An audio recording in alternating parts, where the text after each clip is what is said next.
بسم اللہ الرحمن الرحیم۔ السلام علیکم ورحمۃ اللہ وبرکاتہ۔ امید ہے آپ سب خیریت سے ہوں گے۔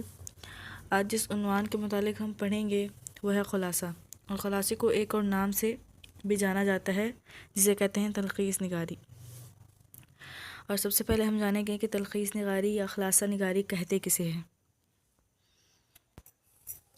تلخیص نگاری کا مطلب ہے خلاصہ لکھنا، یعنی کسی عبارت کو ایسے مختصر کر کے لکھنا کہ اس کا اصل مفہوم متاثر نہ ہو۔ اور خلاصے سے مراد یہ ہے کہ کسی بھی سبق کو مختصر الفاظ میں بیان کرنا، اور اس طرح بیان کرنا کہ اس کا جو اصل مقاصد ہے وہ مکمل طور پر واضح ہو جائے۔ تلخیص نگاری یا خلاصہ نگاری کرنے کے مندرجہ بالا اہم مراحل ہیں جن کو زیر غور لانا بہت ضروری ہے۔ سب سے پہلے عبارت کو غور سے پڑھیے، اہم نکات کے نیچے خط کھینچیے، یعنی آپ جس متعلق خلاصہ لکھ رہے ہیں اس کو انتہائی غور سے پڑھیں اور اہم الفاظ کے نیچے یا اہم نکات کے نیچے لائن لگائیں۔ دوسری بات، ایک ہی مفہوم کے جملوں پر علامتی نشان لگائیں، یعنی وہ جملے جو بار بار استعمال ہو رہے ہوں ان کے نیچے علامتی نشان لگائیں تاکہ اس سے معلوم ہو سکے کہ یہ وہ جملہ ہے جو پہلے بھی استعمال کیا جا چکا ہے۔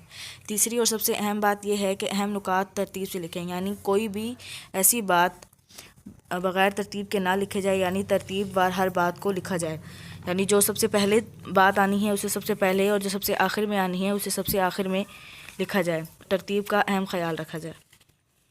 تلخیص نگاری یا خلاصہ نگاری کی جائے تو مندرجہ بالا اہم نکات اور ہدایات کو ذہن نشین کیا جائے۔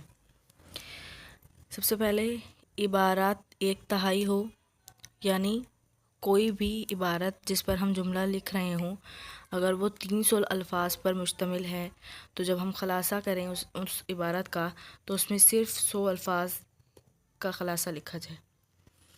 دوسری بات، کوئی اہم نقطہ نہ چھوڑیے، یعنی کوئی بھی ایسی اہم بات جو نہایتی اہمیت رکھتی ہے اسے بالکل بھی نہ چھوڑا جائے۔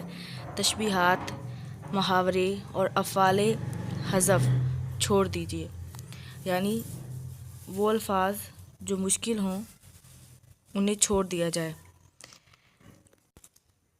آسان اور عام فہم الفاظ میں لکھے جائے، یعنی خلاصہ نگاری کرتے وقت انتہائی آسان الفاظ کا استعمال کیا جائے۔ تحریر کا مجموعی تاثر قائم رکھیے، یعنی جس طرح پہلے بتایا گیا ہے کہ یعنی تحریر کو مجموعی طور پر ان کے تاثرات کو قائم رکھا جائے اور اہم بات کو ہی لکھا جائے، ناگوار یا غیر ضروری بات کو نہ لکھا جائے۔ امید کرتی ہوں کہ آپ کو خلاصہ نگاری یا تلخیص نگاری کے متعلق مکمل آگاہی مل گئی ہو اور اب آپ بآسانی خلاصہ نگاری کر سکیں گے۔ جزاکم اللہ خیرا۔